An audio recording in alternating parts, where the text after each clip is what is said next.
साफ साफ चाकू चलाते हुए दिख रहा है कि इतने चाकू से हमारी बहन की हत्या कर दी गई। उसको फांसी करने में क्या कितना क्यों लगाना भाई? क्यों टाइम? किस बात का टाइम? अब कौन सा सबूत चाहिए जज साहब को? कौन सा सबूत चाहिए पुलिस को? कौन सी सबूत चाहिए व्यवस्था को? बड़े बड़े जो नेता हैं उनके बेटी के साथ अगर साक्षी के तरफ से हत्या हुआ होता तो क्या होता? तो इस समय देश में कोहराम मच जाता ना। आज इन दरवाजों पे इसकी माँ और बाप और इसका परिवार चीख चीख के चिल्ला चिल्ला के आंखों में आंसू लेके चिल्ला रही हैं कि हमको न्याय कब मिलेगा। इसके लिए आंदोलन होना चाहिए ना। लेकिन यूपी में होता तो बुलडोजर चल जाता, घर उड़ा दिया जाता। ये दम है वहाँ। मैं पूछता हूँ तथाकथित उदित राज से लेके और जितने जो हाथरस में जाते हैं और देश के कोने कोने में जाते हैं, आओ ना देखो इस बेटी को कितने चाकू मारे गए। क्या दोष था इसका? यह बेटी नहीं है क्या? इस बेटी का नाम साक्षी नहीं है क्या? सही बात है। कहाँ है लोग भाई? सिर्फ साक्षी वहीं थी क्या? ये बेटी नहीं है इस देश की क्या? इसका कोई हक नहीं है? ये दलित नहीं है? क्यों नहीं? कहाँ है? कहाँ सोए हुए हो भाई? आओ तो। ये दोगलापन कहाँ से लाते हो भाई? कोई फैक्ट्री खोल रखे हो क्या? कोई एजेंडा है? नमस्कार, मैं किशोर मलान।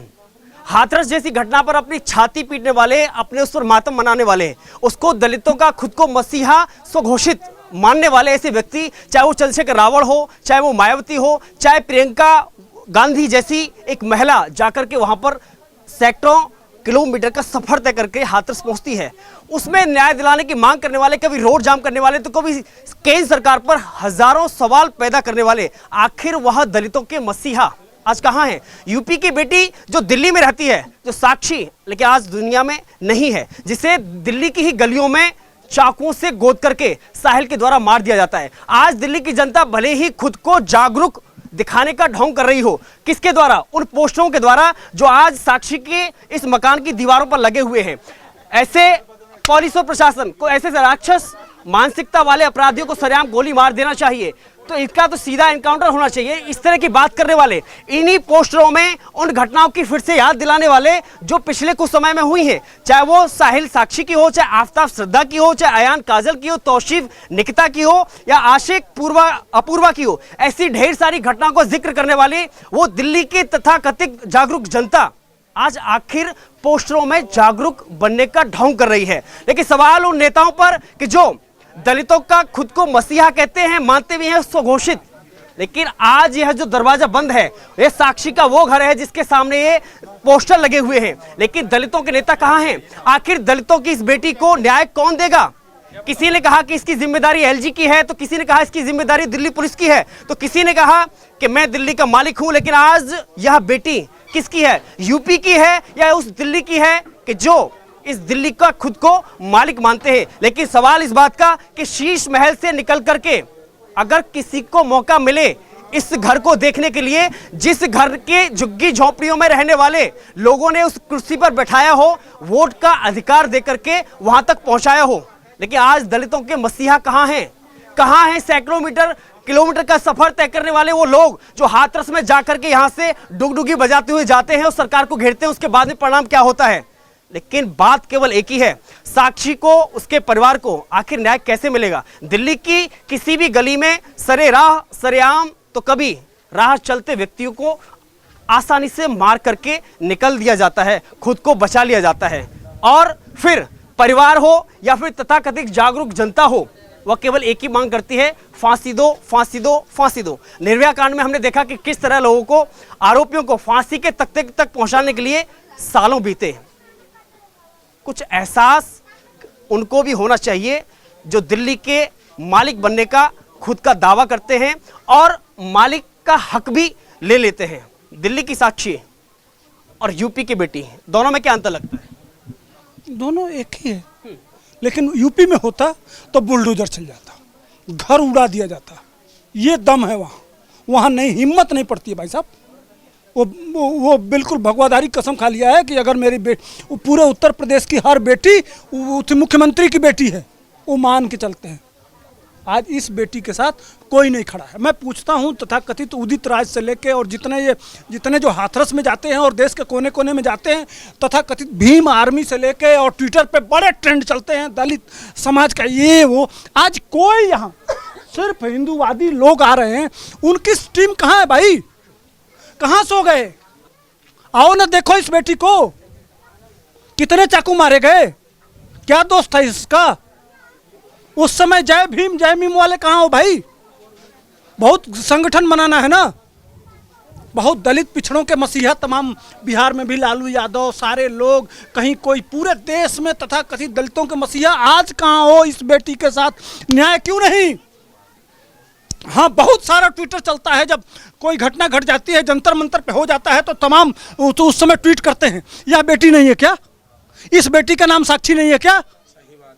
कहाँ है लोग भाई, सिर्फ साक्षी वहीं थी क्या, ये बेटी नहीं है इस देश की क्या, इसका कोई हक नहीं है, ये दलित नहीं है, क्यों नहीं, कहाँ है, कहाँ सोए हुए हो भाई, आओ तो हम देखना चाहते हैं। यह दिल्ली देखना चाहता है, या सिर्फ एजेंडा के तहत, सिर्फ जहाँ भारतीय जनता पार्टी होगी वहीं आपका एजेंडा सेट होगा, जहाँ दूसरे सेकुलर गैंग का सरकार होगी वहाँ एजेंडा नहीं चलेगा। ये दोगलापन क्यों, ये दोगलापन कहाँ से लाते हो भाई, कोई फैक्ट्री खोल रखे हो क्या, कोई एजेंडा है।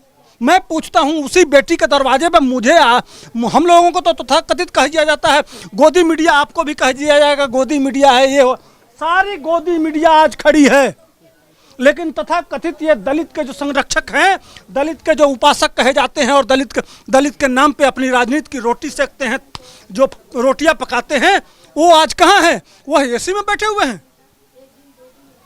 अगर उनके बेटी के साथ, उनके बड़े बड़े जो नेता हैं उनके बेटी के साथ अगर साक्षी के तरफ से हत्या हुआ होता तो क्या होता, तो इस समय देश में कोहराम मच जाता ना, सारे लोग लाइन लगा देते ना, तहलका मचा देते, पूरा सोशल मीडिया से लेके यहाँ से लेके अमेरिका तक पता नहीं कौन कौन से न्यूज चैनलों में चल जाता, कहा जाता है ना।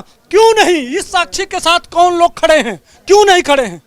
आज इन दरवाजों पे इसकी माँ और बाप और इसका परिवार चीख चीख के, ये भाभी हैं, ये चीख चीख के चिल्ला चिल्ला के आंखों में आंसू लेके चिल्ला रही हैं कि हमको न्याय कब मिलेगा। इसके लिए आंदोलन क्यों नहीं, इसके लिए आंदोलन होना चाहिए ना। मसीहा बनना है तो आओ, हम आए हैं, हम तो हमारे कदमों से कदमों मिला के चलेंगे, हमारी बेटी है, सबकी बेटी है, इसलिए कि यह मामला लव जिहाद का है। अगर लव जिहाद का मामला नहीं होता तो उसके पीछे बैकअप में खड़े लोग, 15 लोगों में एक छोटे भैया का कुर्ता पजामा पहनने वाला मुल्ला भी खड़ा था। आपको विश्वास नहीं है तो मेरे पास वीडियो हो, मैंने वहाँ बच्चों का क्लिप लिया कि आखिर बच्चे झूठ नहीं बोलते, बच्चे सच्चे होते हैं, बच्चे झूठ नहीं बोलते। मैंने ये जानने का प्रयास किया कि आखिर उस बच्ची को मार रहा था और वहाँ पब्लिक आ रही है जा रही है, आखिर उसका संरक्षण क्यों नहीं। कोई तो होगा जो कोई तो होता जो पत्थर फेंक देता या कुछ भी कर देता। तो पता चला कि यह एरिया गुंडों के कब्जे में है, समुदाय विशेष के गुंडों के कब्जे में है। उनके लिए दलित भी हिंदू है और उसके साथ जिहाद करना उनका धर्म है और उस धर्म को निभा रहे थे और उस धर्म के संरक्षण के लिए 15 लोग बैकअप में खड़े थे। मैं खुला चैलेंज करके आज समय कह रहा हूं कि उस बच्ची के संरक्षण में 15 लोग वहां बैकअप में थे कि वो उनके पास भी असलहे थे, उनके पास भी तलवार थे। कहाँ हो भाई, ये असदुद्दीन ओवैसी से लेके तथाकथित जो देश में के नारे लगाते हो, लगाओ ना, वह भी तो देश की बेटी है। आज चुप, सारे लोग चुप हैं। आरोपी का नाम साहिल है, इसलिए और क्या, साहिल मोहरा है। ऐसा भी हो सकता है कि केरला स्टोरी से जो हमारी बच्चियां बाहर निकल रही हैं, जो केरला स्टोरी देखने के बाद वह उनको छोड़ रही हैं, मेरी बच्ची का राइट है, लेकिन अब वो बच्ची कह देगी कि नहीं हम तुमसे तौबा करते हैं, तो आप उसको चाकू मार देंगे। उसको एजेंडा के तहत फंसाना था, उसको मुसलमान बनाना था और फिर उसको सीरिया ले जाना था, आतंकवादी संगठन बनाना था। इसलिए कह रहा हूँ कि 1 हफ्ते पहले, 10 दिन पहले उसका प्रोफाइल चेक कर लीजिए। उसका क्या बोलते हैं, इंस्टाग्राम पे साफ साफ कहा है कि भारत में आतंकवाद जरूरी है। तो जो महीनों पहले अपने प्रोफाइल पे साफ साफ कह देता है कि भारत में आतंकवाद जरूरी है, तो कहीं ना कहीं यह आतंकवाद का नया मॉडल तो नहीं आ गया। इसलिए कि आज ही की घटना मुंबई में हुई है, मुंबई में भी घटना हुई है। बिहार में मैं बताऊं कि बिहार में चले जाइए, जनता जंक्शन है, उस पर एक मामला है, झारखंड का मामला है, देश के कोने कोने में आज 18 मामले मैंने नोटिफाई किए हैं। तो यह आतंकवाद का नया मॉडल तो नहीं आ गया है केरला स्टोरी के बाद। इसकी एनआईए से जांच होनी चाहिए। मैं सरकार से मांग करता हूं कि इसकी एनआईए से जांच कराइए। यह सारे घटना बता रहे हैं कि भारत में एक नया आतंक का मॉडल शुरू किया गया है जो विदेश से फंडेड है और इन बच्चों को लगा दिया जाता है, जो कलावा पहनता है, जो रुद्राक्ष पहनता है और बाद में वो कहता भी है कट्टर इस्लामिक भी है, उसी इंस्टाग्राम में है। तो उस कट्टर इस्लामिक अगर कलावा पहनता है, अगर रुद्राक्ष पहनता है और एक हमारी बेटी को बुला के जब उसका मनसा कामयाब नहीं होता है, वो बहन कहती है कि नहीं हमारा तुम्हारा कोई संबंध नहीं है, उसके बाद से उसके लायक तो वो रहती नहीं है। जब नहीं रहती है तो बस अब तो उसको रहने का हक नहीं है ना। ये असली एजेंडा है। इस पे सरकार ध्यान दे और इस पे कार्रवाई करे। और दूसरी बात यह कि लोग बहुत कह रहे हैं कि आम आदमी पार्टी को तो सीधे पुलिस पे ब्लेम कर देना है। एक थाने में 50 सिपाही होते हैं, एक थाने में 2.5 लाख लोग होते हैं। हर आदमी की सुरक्षा नहीं दे सकती। पुलिस को जांच करनी पड़ेगी कि पता नहीं दिल्ली के कोने कोने में कितने साहिल इस तरह से आतंक का स्लीपर सेल बनके और घूम रहे हैं। दिल्ली पुलिस से इतना निवेदन करूंगा कि आप अपनी जो गुप्तचर एजेंसियां हैं उसको बहुत एक्टिव करना पड़ेगा। शायद गुप्तचर अगर आप यह जिहाद का एक नया मॉड्यूल जो भारत सरकार के राजधानी में चल रहा है उस पे आपको बड़ी निगरानी रखनी पड़ेगी, नहीं तो पता नहीं कितनी इस तरह की हमारी बहनें कल भेंट चढ़ जाएंगी इन आतंकवादियों को। उस पे आपको काम करना पड़ेगा।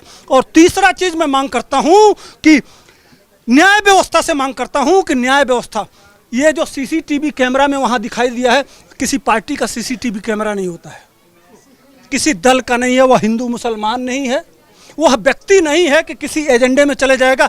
जो साफ साफ चाकू चलाते हुए दिख रहा है कि इतने चाकू से हमारी बहन की हत्या कर दी गई, उसको फांसी करने में कितना क्यों लगाना भाई? क्यों टाइम? किस बात का टाइम? वो कैमरा साफ साफ वो आंख होता है कैमरा, कैसा सबूत? इसके आगे आप फॉर्मेलिटी क्या? जहां कौन सा गवाह, कैसा कानून, कैसी व्यवस्था, क्या? अरे सीसीटीवी कैमरा चिल्ला चिल्ला के कह रहा है कि हमारी एक बहन की हत्या की जा रही है 40 चाकुओं से मार के। अब कौन सा सबूत चाहिए जज साहब को? कौन सा सबूत चाहिए पुलिस को? कौन सी सबूत चाहिए व्यवस्था को? अरे साफ साफ दिख रहा है। वो सीसीटीवी कैमरा चिल्ला के कह रहा है कि इस बहन की हत्या हुई है। चढ़ा दो फांसी पे जज साहब, आपके कलम में ताकत है, तुरंत चढ़ाओ, चढ़ा दो फांसी पे। यह मैं मांग करता हूं नहीं, पूरा दिल्ली मांग करता है, हर वो बेटी मांग करती है जिसके साथ यह हो रहा है। आज का डिमांड है, आज की मांग है। अगर आप एक हफ्ते क्या तुरंत का तुरंत, बिल्कुल साफ साफ साक्ष्य दिखाई दे रहा है। किस साक्ष्य की जरूरत? अब उस सीसीटीवी कैमरा तो किसी दल का नहीं है, व्यक्ति नहीं है, झूठ नहीं बोल रहा है, साफ साफ कह रहा है। और मारने के बाद आप ईंट उठाते हैं और उसके सर पे मारते हैं। ये कहां से आता है मानसिकता? यह आतंकवादी ही करते हैं। यह सोच ही आतंकवाद का, आतंकी इसलिए कह रहा हूं कि यह मानसिकता सिर्फ आतंकवादियों का होता है, बाकी कोई, यह टेरर है। यहाँ के लोगों को, हर बच्ची को, हर बहन को घर से ना निकले, यह डराने के लिए ऐसा किया गया कि चाकू भी मारेंगे और तुम्हारे सर पे पत्थर भी मारेंगे। तुम सरकार किसी की भी बनाओ लेकिन तुमको घर से निकलने नहीं देंगे। यह आतंक का जिहाद चल रहा है इस देश में। उसका एक नमूना है हमारी साक्षी बहन के साथ। यह दिखाया गया है इस दिल्ली को कि तुमको घर से निकलने नहीं देंगे। अब मौका नहीं है। जज साहब को भी, प्रशासन को भी तुरंत के तुरंत दिल्ली पुलिस को उस सीसीटीवी के आधार पर चार्जशीट दाखिल करिए और तुरंत कहिए, और नहीं उस आधार पर कोई भी आपके रास्ते हो सकते हैं। जिस तरह से उत्तर प्रदेश की पुलिस रास्ता निकालती है, तुरंत के तुरंत आप भी कर सकते हैं। पुलिस में बहुत ताकत है, सीआरपीसी में बहुत अधिकार दिया गया है आपको, बहुत सारे रास्ते हैं। 2-4 करिए ना साहब, हाथ जोड़ के निवेदन कर रहे हैं कि हमारी बहनें बच जाएंगी। थोड़ा उनके अंदर, अगर वो हमारे बहनों और परिवार के बीच में अगर दहशत मचा रहे हैं तो आप एक बार दहशत मचा दीजिए उनके गलों में। हम कंधे पे उठा के दिल्ली पुलिस को और सरकार को घुमाएंगे, ऑटो से भर देंगे।